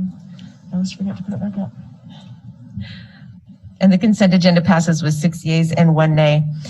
Next up is our action items, and I will read a brief statement because we do have public testimony before some of our items. The procedures for agenda item testimony are as follows. An action memo is first introduced by the Vice President, and if seconded by another board member, I will open the floor for public testimony. Each person will have 3 minutes to testify. When 30 seconds remain, a chime will ring to inform you so that you can finish your sentence. After all testimony closes, I will open the floor for board discussion before finally calling for the official vote. The voting results will be displayed on the screen. And Madam Vice President, if you could please begin our first item. I move to approve ASD memorandum number 077, the attached Anchorage School District 6-year capital improvement plan for July 1st, 2021 to June 30th, 2027. Second. All right, I have a first and a second. I have one speaker on memo 077, Mr. Niall Williams. If I'm saying that right. Niall, are you on the line with us? Yes, Madam President. Thank you for joining us. You have 3 minutes and the floor is yours on this one memo item. Yes, through the President, my name is Niall Sherwood Williams. I'm also running for School Board CE.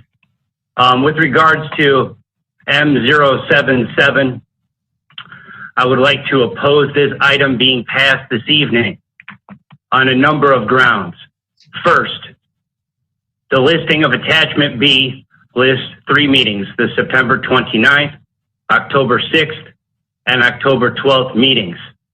None of these meetings were properly posted to the public, as in accordance with the Alaskan Open Meetings Act, which has been discussed 3 times during this meeting tonight.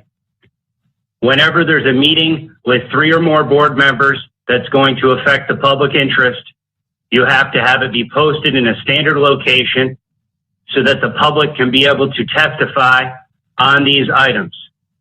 A capital improvement plan with a backlog of $780 million absolutely affects the public interest. Next, I would like to drill a little bit further down as to why we are so far backlogged. It says within the documents that ASD has over 91 facilities that have a total value of $2 billion. How can there be a backlog of work of $780 million on $2 billion in property? Are they really falling apart that much? I would say they're probably not. How about we take and we sell half of the facilities and improve the other half with the revenue from the sales? It's time that we stop putting our children into schools that look like jails. We wonder why we have such poor education results. It's not because we're not throwing enough money at it. Through the president to every single member on that board, there in person or over the computer screen, it's time that we start holding ourselves accountable. You have an unbalanced budget and a huge backlog of work. We need to sell some of these district buildings and refund the money to the taxpayers and to the students' families so that they can properly educate their students. We have over half of the students at home right now doing remote learning to some degree. If you were to refund the total amount of around $12,000 per student to the families for each student for this past school year, it would more than pay for electronic connectivity and for charter school payments for these students. It's time that we stop educating our children in jails and then expecting them to have Ivy League results. That's all. Thank you, Madam President and School Board. Thank you. All right. I'm going to open the floor for board discussion. Are there any board members with comments or questions on ASD Memorandum 077? Member Donnelly and then Mr. Holloman. Thank you, Madam President. Madam President, I had a question about the percent of program capacity data.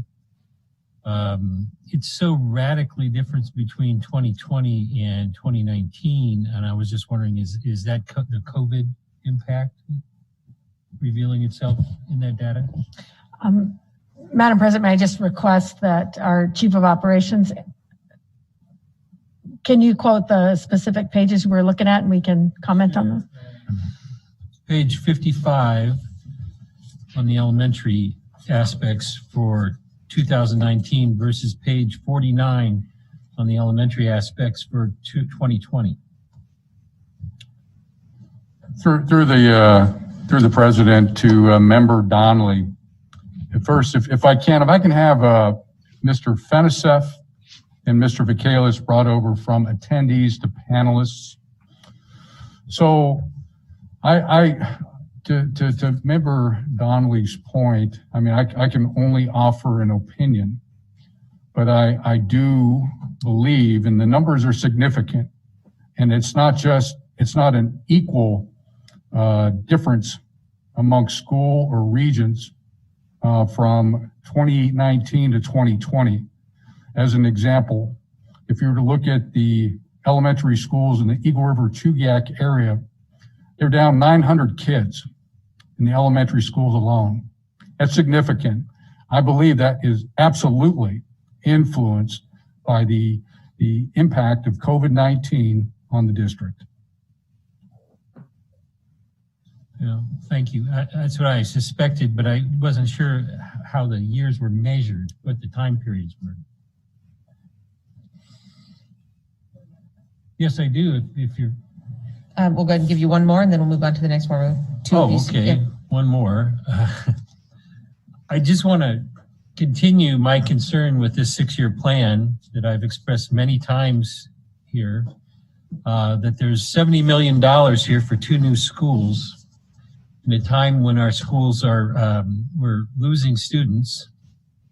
And just a quick review, and I'm going to go back to not use the 2020 numbers because as we just identified, those are influenced by the pandemic. But going back to the 2019 numbers, we've got elementary schools, and once again, I'm just going to look at in the core Anchorage area and not on, outliers, where some have special geographical isolation factors. Lake Hood, 67%. Trailside, 71%, Cassume, 75% occupancy. These numbers seem to cry out for consolidation and alternatives to building new schools. And Fairview, 64%, North Star, 73%, Russian Jack, 67%, where we have other schools where we are over the standardized optimum capacity. I'm really glad to see on the agenda a much more robust process of considering boundaries, because that's certainly, these numbers are indicating that really needs to be done. Thank you. Dr. Bishop. Through the president to Member Donnelly, thank you. And just wanted to share that we do have recommendations and have had recommendations for about 18 months in regard to boundary changes that would take place over time. And we did pull that off of our discussion with the pandemic hit last year. And so I too am happy to see that there is a set review every 10 years to ensure that we right size our boundaries. It always is going to be a personal, emotional move, but it's certainly for the whole of Anchorage and our taxpayers, I do agree that right sizing our schools is the right thing to do. Next up, Board Member Holloman. Yeah, I just want to say that I think it's important to say to the public that adopting this plan doesn't commit us to anything. It's a document that's always been up for amendment and change as things change through a year. It's a plan, but it's a plan that can be scrutinized and altered as we move ahead. Also, I've been careful to assert to every community council over the last 3 or 4 weeks, no bonds this spring. And when we entered the 2-year cycle, a lot of people said, oh, you're just going to say that now and you're going to be back with more bonds in the spring. We're truly not. And I can't imagine that anybody's unhappy about that, that we do have longer to look at our plans and see if they need to be tweaked and altered, as well as next year we do get to spend that time and prepare a package that we think the public will accept. So, in voting on this, it matters, and it matters how it is, but it doesn't mean it's cast in stone, and we can continue to look at the details of it all through the coming year. Thank you. Thank you. Next up is Member Marset. Yeah, I just want to echo what Mr. Holloman said. Having been on that committee for several years, that committee does, it kind of looks anew at the new information, new guidelines, and I suspect that the board will have some tough decisions next year when they look at a bond. Hopefully the capacity study will be done before that time. I don't know if it will or not, but I think it'll have a huge impact, especially with the influx of housing that's being built. We're seeing new construction in the Sand Lake area, which we all know that those schools are overcrowded. So, things change. It's a plan. It's a plan that gets relooked at every year. So, thank you. Member Hildy. Thank you. And, to Member Donnelly's point on needing to revisit this, I think we all agree that the pandemic has created a lot of changes within our school population demographics on number of students, the memorandum for school boundary reconsideration, that's going to go to that as well. But also when we talk about long-term planning, when we have a 6-year capital plan coupled with multi-year bonds, it's common practice in lower 48 to get to 3-year and 5-year bonds. When we get to these more stability plans, we don't have so much of I guess the stress in our community of knowing what's coming. Is it going to change this year? Because it's true, this could just change next year, and that's not maybe the optimal way to plan for our capital buildings. If we can get to a 3-year, even a 5-year cycle, which is it growing, and we can plan out well and use our resources in a different way, so that we can promote stability around the whole district. All right, I'm not seeing any other board member. Oh, Member Donnelly, go ahead. They are, yep, go ahead. I just wanted to say something for the public's education. Well, one of the 2 schools that's on this bond for $30 million, or in this plan for a $30 million new school, is Inlet View. And it shows, and once again, I'm going back to the 2019 data because I don't want to be influenced by the COVID impact. Not the 2020, I'm looking at the 2019 as being a 147% occupancy. But we know from the debate we had on this that only 2 to 3 years before that, it didn't show that it was overcrowded anywhere that significant. And it was only after the school district amended how it measured the crowding, the capacity, that it went up that high. And if you look to the immediate schools in that right abutting next to it, that zone, Turnagain's at 81%, North Star's at 73%, Denali Montessori's at 84%, Fairview's 1 school away and they're at 64%. So it seems like there's just a lot of other options involved there to me, and there was strong support from the neighborhood, in fact, for just doing a major remodel and not a full tear down and rebuild of that school. Also, we know that a huge percentage of that capacity, and I'm forgetting the exact number, but I think it's over 20%, is driven by the administration's choice to allow people to opt into that particular school. There's a large population, I think much more than a typical school, of folks who are taking their children there that don't live in that neighborhood. So I think that's a very, very significant factor also when we're going to be investing $30 million. Thank you. All right, Member Hildy? Yeah, and just to clarify Inlet View a little bit, they did say they stopped taking zone exemptions once they hit the overcapacity, and it was just for siblings, so they addressed that. There was a lot of support to rebuild Inlet View as the oldest building in our community, a high demand area. So not that that's 100% of either, but we heard both, and we need to be fair, and what the board decided is what the board decided to put on the bond. Mm-hmm. Thank you. Member Donnelly.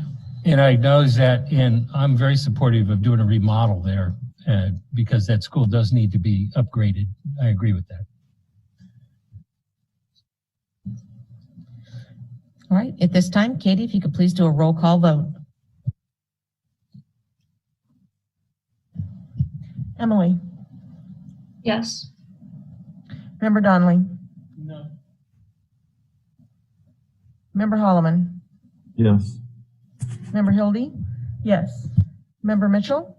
Yes. Vice President Bellamy? Yes. Member Marset? Yes. President Michaelis? Yes.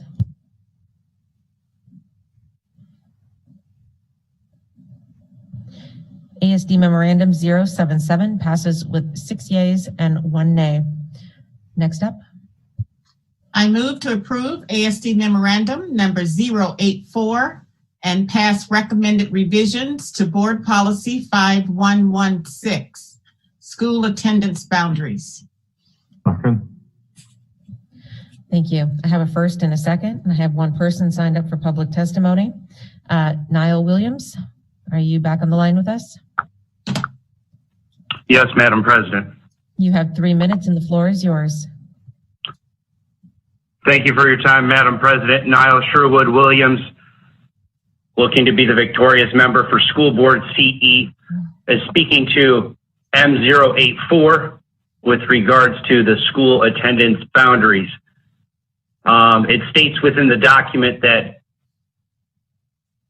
we shall take into account racial and ethnic balance. I would like to make a motion through the president to the members of the board right now to amend this document to strike the words take into account racial and ethnic balance and substitute them for take into account economic disparities. When speaking to disparities, economic disparities more often affect a child's outcome when it comes to education. When you have lower income homes, the likelihood that parents are working at night increases, therefore creating an environment which is not as studious, where the student's ability to learn is lessened. Those lower income families are also less likely to have electronic connectivity, computers, and the like, which during this past year, with the bioterrorist weapon of the COVID-19 virus and how that's affected our children and their learning, it has greater affected those of lower income brackets. Next, I would like to speak to attendance as related to the school board. According to... Sir, that's not part of this agenda item, so we can't have discussion on that. This is only on ASD Memorandum 084.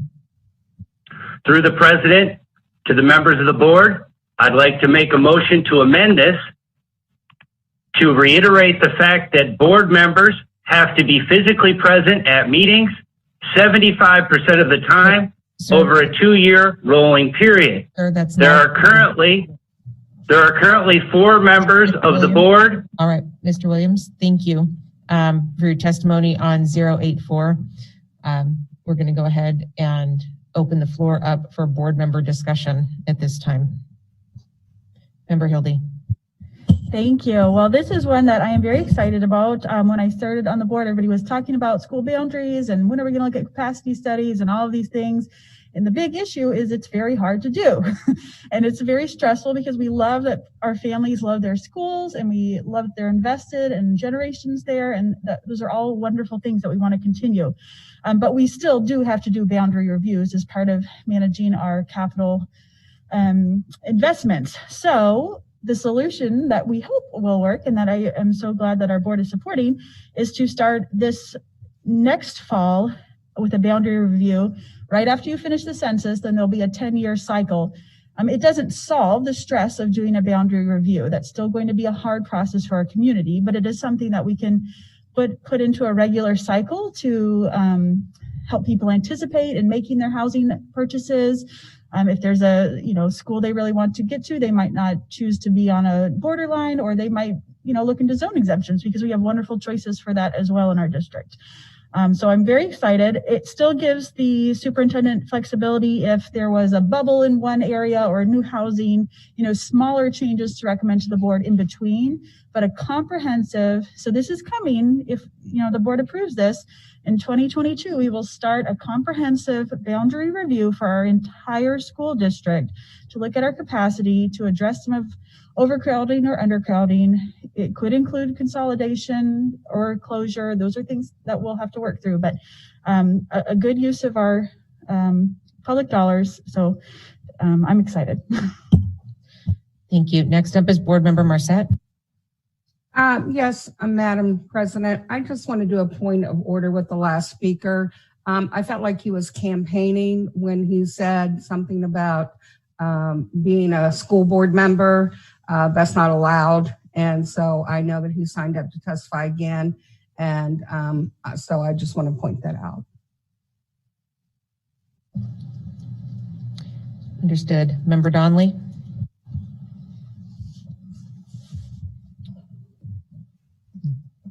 Yeah, this is starting to remind me a little bit about being in the state Senate when you're working on an issue and then somebody brings up something that's not what you'd even thought about before. And I realize I really support this. I think there was good work done on this. But I'm reading the paragraph that the testimony was about, and it does seem to not include economic disparities. And we do know that economic disparity is one of the, if not the most critical factor in students' success or failure in school. And it doesn't seem to address that. Now, I know that isn't what this is all about, and I acknowledge that. But it does seem kind of, unless it's someplace else that I don't see it, it's kind of glaring that that isn't mentioned there. Because I do think that that's such an important, everybody seems to agree that that's a big factor, that it ought to be part of the consideration for these districts. And you can imagine, you know, we have a, you know, there's certainly is a history of, you know, especially not so much in Anchorage, but, you know, where districts have drafted so that all the rich people are in one school and people who are not so rich are in other schools. And I don't want that to happen. And I think it's a legitimate factor in considering boundaries, is try to balance things out as much as possible. I'm not being critical at all of the work the committee did, because the committee did great work on what they were assigned to do and trying to do here. I have no problem with the proposed change, but I'm just wondering if it's appropriate this time to consider that issue also.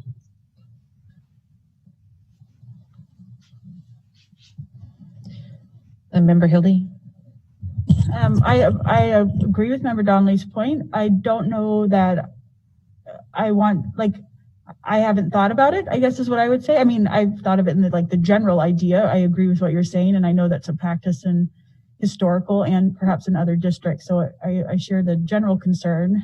How it would fit into this policy editing today, I don't feel like I would want to like amend that on the fly, but we can amend this and then keep it in governance, and you know, even this summer, because it's not going to start until the 2022. So you know, we can look at it this summer and check that language if that's something you're comfortable with. Let me go to Member Holloman and then over to Member Donnelly. Number one, I do think it's important we emphasize for people that pick up on this. This doesn't mean we're changing any boundaries. And I think when we talk to community councils, we want to mention that because the idea that we are will generate a lot of interest. This makes sure that we look at it and we look for issues. Secondly, ASD boundaries are drawn to try to get a mix of economic backgrounds into schools. I don't know that it's ever been written in policy, but if you look at the boundaries and you know the neighborhoods in this city, it jumps out at you. And there are complications from it, because in some situations, it's clear the district drew some lines pretty far away from a school in order to create a diversity mix, an economic diversity mix for certain buildings. And it's a plus in certain ways, and it is a hardship in other ways. We have schools that some kids have a 45-minute bus ride to when they're a 10-minute bike ride from a school that's closer to them. So it's going to be a really tough issue when we address it. I assume with our history that when the plan is developed, that will be part of it, that we would be looking for ways to have mixes in our schools. We always have, and I hope that's part of the culture. We may want to put those words in. I personally wouldn't want to try to mess with the language tonight, but I do think the larger memorandum establishing the review is important enough that we should pass it tonight. Thank you. Member Donnelly and then Member Marset. Yeah, I don't disagree with that, but I do think that I am concerned of the lack of economic disparity in that paragraph. And I would like, if Member Hildy's willing to put that on the agenda for the governance committee, I think it's appropriate to discuss that and to work it through the committee process. Got thumbs up in the boardroom. Member Marset. Yeah, I would agree with that. When just talking about that one topic is going to raise all kinds of questions, and it's really going to be probably several meetings to come up with some type of verbiage or whatever. But I think tonight it's important to move ahead on the motion that we have. Dr. Bishop. Madam President, I would just like to point out what Member Hildy started this with, is that this topic is quite emotional and perhaps even a little political, and just coming up with a policy is going to cost time, and think about the actual issue of looking at them. And so we take this very seriously, and they are driven by data sets and communicated well. So again, it doesn't mean that anything will be done, but that we will consider. We do have success in changing boundaries with schools in Eagle River already, not only with the earthquake, but prior to that time with busing. And so we have had some success when you transition over time. So there's an expectation. So look forward to all this new work. Excuse me. Thank you. Not seeing any other hands raised, we will go ahead and Katie, please do a roll call vote. Emily. Yes. Member Donnelly. Yes. Member Holloman. Yes. Vice President Bellamy. Yes. Thank you. Member Mitchell. Yes. Member Marset. Yes. Member Hildy. Yes. President Vacalis. Yes. ASD Memorandum number 084 passes with 7 yeas and 0 nays. Next item, please. Next item, I move to approve ASD Memorandum number 085 and pass the recommended revision to Board Policy 6114, Crisis Response Plan. Thank you. I have a first and a second. I have one person signed up for public comment. Niall Williams. Niall, are you on the line with us tonight? Yes, Madam President. Thank you. All right. Just a reminder, you have 3 minutes and your comments need to be specific to memo 085. The floor is yours. Thank you, Madam President and school board members. In response to M085, I think especially during this past year, this has become a trigger point for many members in the community, speaking to the overreach of government control. In this document here, we allow for all ASD buildings, which I discussed in my earlier testimony, is 91 buildings plus, that they can be taken over by public agencies, including the American Red Cross. I mean, you only give one example of what it may be, but really as though we're in a FEMA state of control right now, Federal Emergency Management Act control right now. We're allowing for ASD school buildings to be used by FEMA, which is federal control, police state, mass vaccinations, forced vaccinations, which are a bioterrorist weapon from communist China. So we cannot allow for our public school buildings to be used for forced vaccinating the public. And through the president, through the school board, we need to add an amendment to this, since we're talking about emergencies here, and the COVID-19 bioterrorist weapon vaccination, we need to add an amendment to this that no member of either the teachers union or of the staff, or especially of the students, will be discriminated against for their refusal, whether it be medically, religiously, or otherwise, and their refusal to take that COVID-19 shot that changes your entire genetic makeup of your body. And it's a bioterrorist weapon that kills you. So we need to make sure that the public knows that we're not going to mandate these vaccinations against the will of the people. The sovereignty of one's body and what's put in it is the choice of the individual, and especially the choice of the parent. And as well, I think that it's each time you want to talk about the vaccine at any point during the meeting, you should have to say that it's a choice for each person. Individual choice, individual freedom, individual liberty. Vote Niall Sherwood Williams, School Board CE. I'll never close down the schools again. Thank you. Inappropriate. He needs to be banned. All right, thank you. Board member conversation on ASD Memorandum 085. Member Hildy. Thank you. Well, as governance chair, I'm happy to introduce this. Member Mitchell caught this grammar error during our regular review of our 6,000 series. So it's for parallel structure that we have plural emergencies, disasters, and now crises. And that is the extent of the change. Thank you. Any other board member comments or questions on Memo 085? Seeing none, Katie, if you could please do a roll call vote. Emily. Yes.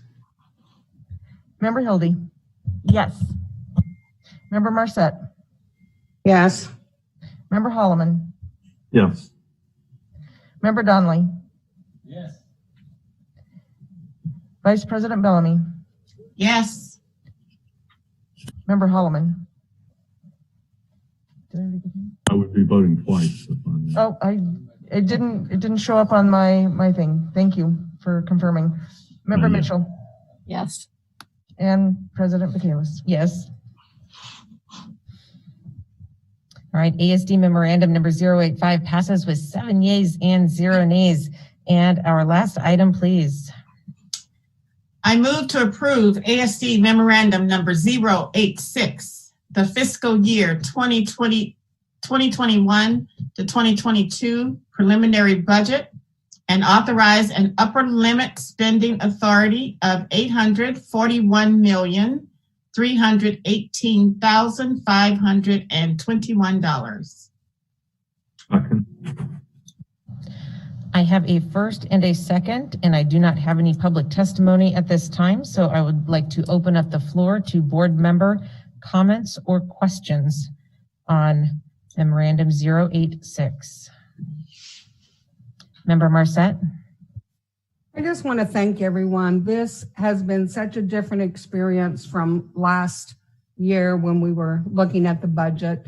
And I think we have done a good job as a board, as 7 board members, to put forth our goals and our guardrails. And as people say, put our money where our whatever is. I'm not good at those sayings anyway. But I just want to thank Mr. Anderson and Mr. Ratliff and their team, and just everyone within ASD that has helped us put this budget together. It really does focus where our focus needs to be. And thank you, board members, for doing what's necessary for us to do to pass this budget. Thank you. Any other board member comments or questions? Board member Bellamy. Yeah, I'd just like to say I appreciate the time that was not just that we all spent together, but it was very clear that people were really focused on not just giving us the information, but us using it to ask those questions and really understand where we are this year and where we are likely to be in another year or 2 years. So I just want to say thank you to everyone, the staff, and my fellow board members. Next up is Board Member Holloman. And I just wanted to add thanks to the staff as well. This is a budget that keeps our labor force intact, that basically doesn't disrupt the district during a very disruptive time. We'll come out on the other side in the fall and see what things are like in a post-COVID world and what kind of shape and what kind of organization we want the district to have going into the future. But I much appreciate the work they've done in bringing this forward and how little controversy and disruption it represents, assuming the legislature does fund us in a reasonable way and we get to go forward. So again, to the superintendent and her team, thank you very much. Next up is Board Member Hildy. Thank you. And I echo everyone's gratitude. And I think I had to step out, so I don't know if Member Marset mentioned it, but I'm thankful for the COVID money to cover our deficit this year, but still really looking out in the long term, we have a fiscal cliff that's looming ahead. And just looking at the math of it, we really have to start looking at innovative solutions for it and bringing people into that reality of how do we deliver education in a way that meets all the needs of our students, achieves our board goals. And I would love to hear more people sharing their ideas for that, just encouraging when we go to community council meetings to start sharing that long-term need. Thank you. Next up, Board Member Mitchell. I want to echo what everybody else said and thank the administration and our financial group and the curriculum, everybody for this budget. I am incredibly grateful that we are able to maintain what we have for this coming year because there's going to be so much work to do. I'm also grateful for the work the administration is doing to come up with some really robust summer programs. And I'm also, as Member Holloman mentioned earlier, grateful to all the work that was done last year in the area of bonds and getting our 2-year bond passed. And it's something I have brought up at all of our community council meetings as well, thanking everybody for passing the 2 years worth of bonds, because I think this has just been a really unique, challenging year in so many ways. And it was wonderful, aside from the efficiency and the savings and, all of those things that come with having a 2-year bond. Who could have guessed that we, not having to spend the time on that would free us up to do what needed to be done this year. So I echo what Member Hildy just said. I'm so grateful that we can start out, looking at next year as a very, we're academically in really good shape to have a great year. And then beyond that is very concerning. So good to start those conversations. Thank you. Any other board member comments? I guess I'll just share my same gratitude to the administration and to Jim and his rockstar team. That is awesome. I know something of this magnitude is not easy. I also echo some of the sentiments of board members that we are able to use federal funds. And while it concerns me to use one-time money on a recurrent resource of all years to do that, which is the whole purpose of this money, this is the year to do it. We know our kids are going to need some normalcy and some structure and some much lower PTR numbers, going into the classroom, in August. And so, we've got work to do, and it's going to, take extra help to do it. So that's the one thing that offsets the use of one-time funds for me. So I just appreciate all the hard work because none of this is easy. So thank you. Seeing no more comments, Katie, if you could please do a roll call vote. Emily. Yes. Member Marset. Emphatic yes. Member Holloman. Yes. Member Hildy. Yes. Member Donnelly, Concerned, yes. Member Mitchell, Yes. Vice President Bellamy,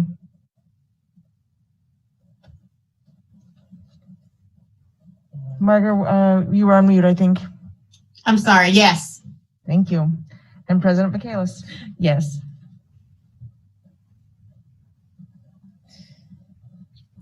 ASD memorandum number 086 passes with 7 yeas and 0 nays. Yay. Congratulations, board. All right, next up, we only have one non-action item on the list. It's the School Start Task Force. So if anybody wants to pull that item, they sure can. We did kind of do a back to school update before in the work session to catch folks up. All right, not seeing anybody jumping in, pull that. Our second public testimony, we do not have any additional folks on the line. We had one person from the earlier testimony. He will be submitting his testimony in the written form since he was not able to join it the right way. Next up is school board and administration comments. I want to take a little point of privilege on this particular one and give Emily the opportunity to do the SAB report, which got missed on our agenda earlier. And so we would love to hear from you, Miss Emily, on what you guys are up to. And so if you would please have the floor. Yeah, we haven't met as our SAB group since our last board meeting, so there's not a ton to catch you up on, but we're gonna have our meeting on Thursday. We're gonna have some elections so that we can have more of an executive board. And then with that, we'll be able to start discussions about what we want to see when we go back to school. And I think that's one of our big goals, is looking at the return to school and how that is affecting us, and all those sort of big ideas of what we can do as students, what we'd like to see from our administrations. So yeah, really excited for our next meeting. Again, it's on Thursday. If any board members ever want to attend one of our meetings, please let me know. We'd love to have you guys there if you can make it. So I think that's it for SAB. Thank you so much, Emily. I'm so sorry I missed you earlier in the lineup, but I'm so glad that you're here and you are voting with us. And I believe I am your school board rep, and so I would love to be there on Thursday. If you can send me the information, that would be wonderful. Are there any other school board or administration comments? Member Marcette. So, Madam President, I don't know if this is appropriate, but our last speaker, Neil Williams, I'm not sure, I don't have his name in front of me, but I think we should make sure this is not a platform for school board candidates. And I want to make sure that we set that very straight so that this isn't a repeat. And I think if he were to sign up again, we need to make it very clear to him. And if he violates that, I do think he should not be allowed to testify. So we will have to take a look at how our policy is written, because there are specific things, people that cannot be directly addressed. But as for the rest of it, and from what I've learned from many different trainings, they get to say whatever they want, whether we like it or not, whether we agree with it or not. And so I have strictly to go on what our policy says. If that's something that we want to change, then we can take a look at that. But right now, that's... I do believe that no one's allowed to campaign during a school board meeting. Am I incorrect? I know there's not on school grounds per se, so I'll have to see in other parts. I'm speaking specifically to public testimony in meetings in that part of the policy, where the rest of campaigning applies more towards employees and other stuff like that that are governed by our board policies. Well, I would appreciate us looking into that, please. Absolutely, happy to do that. Next up, Member Mitchell. Yeah, I just wanted to, I'm sorry, I lost my train of thought with that discussion. I wanted to thank the administration for prioritizing teachers with the vaccinations. I am very grateful that we are getting teachers vaccinated as quickly as possible. And I'd also like to, as always, thank our principals, our teachers, our staff for not only doing yeoman's work all year, but really doing an amazing job of getting people back in the buildings and keeping us all as safe as possible and transitioning from the virtual world to the in-person world, which I know we all, just very, very much prefer. So I just wanted to express my gratitude for all of that. Thank you. Next up is Dr. Bishop. Thank you. And I, through the board president to Member Mitchell, I just want to clarify for the public record that the school district could not prioritize teachers. We advocated to the state for the prioritizing teachers because we don't control the vaccination tiers. However, what we did do was immediately when we knew that we had communication ready to go out immediately when the tiers moved to the next tier, and we let individually our employees know to please hurry up and sign up for an open clinic. So some signed up for hours, some signed up for others, but our ability to run the clinic was to fit as many people in the tier as possible through. And so I would say that they're connected, but just to be clear, especially to the state, we could not prioritize teachers because the priority is given at the state level. And I would like to, sorry.